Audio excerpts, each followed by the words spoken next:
5 seconds. I am happy to address you on the occasion of the inauguration of the first ever assembly meeting on the Global Environment Facility.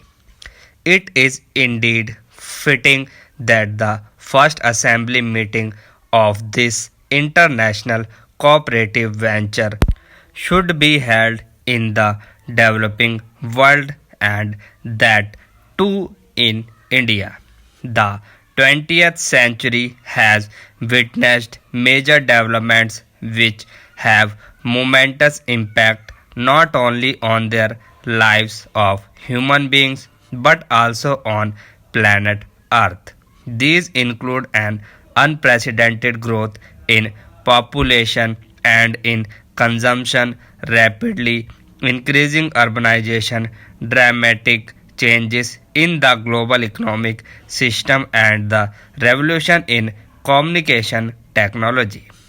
As we are poised on the threshold on the third millennium, we have become increasingly aware that the process of development, including industrialization and economic growth, have come at a huge cost to society, to the environment, and to our future.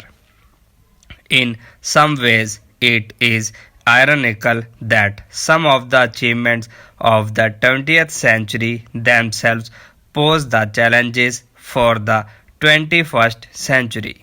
With almost 6 billion people inhabiting this earth and the global GDP approaching $30 trillion, the pace of human and economic activity is putting pressure on global life support system. We witness the depletion of non-renewable natural resources, the continued destruction of life sustaining forest, and illegal international trade in protected species of flora and fauna.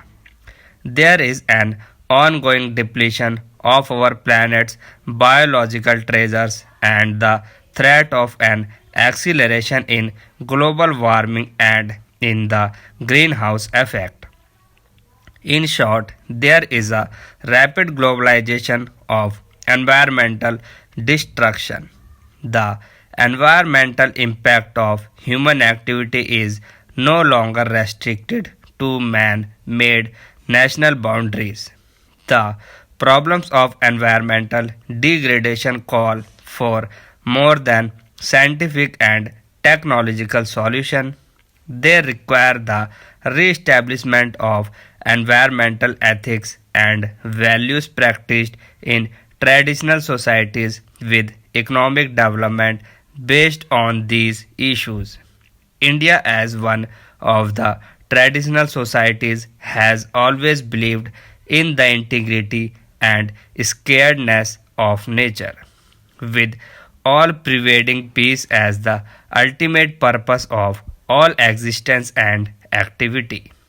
The age old philosophy of coexistence is not one merely for coexistence of human beings, but it is in fact a basic premise of all living beings and of harmony within the cosmos. The balance of nature has to be restored even as we have to ensure complementary and coexistence of different life forms between planet and animals and between natures and man.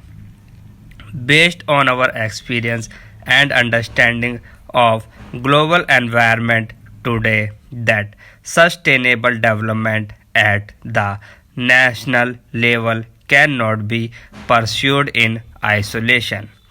Quality of life of the nations today as also in the future depends to very large extent on the policies and actions that the fellow nations of the world pursue.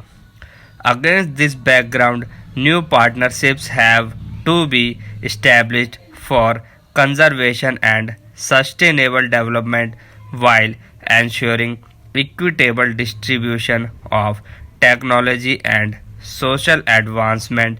Promoting these partnerships require making the most of the diverse bunch of knowledge, skill, perceptions, and of assets belonging to a wide cross section of nations and societies. When we analyze the nature of pollutants, we find that both affluence and poverty contribute to their high levels.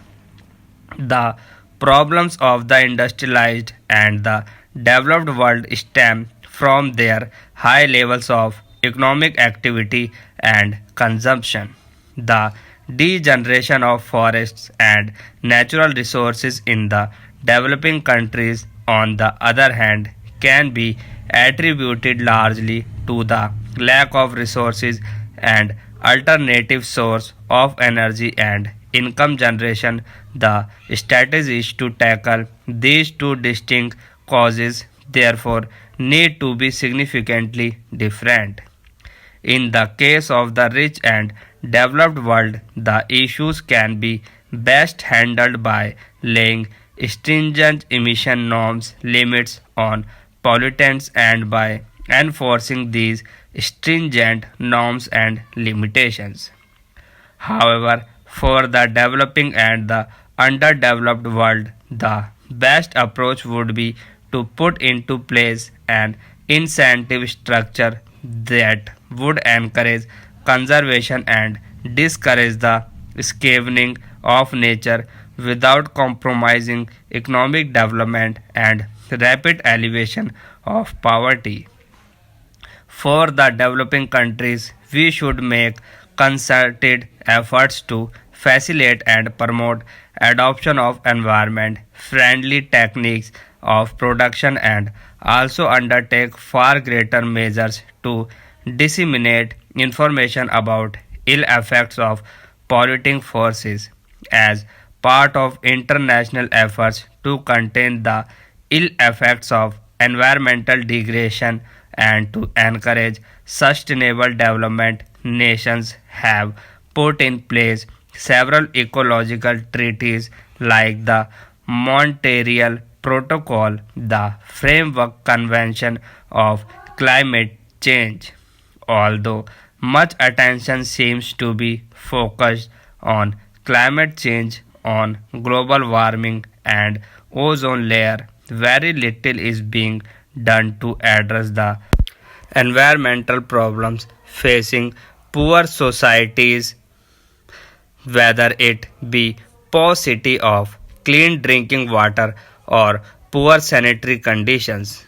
Let me reiterate that if we are committed to successfully address the challenges of sustainable development and hence of environmental conservation, then it will require an international movement the like of which has never been seen before.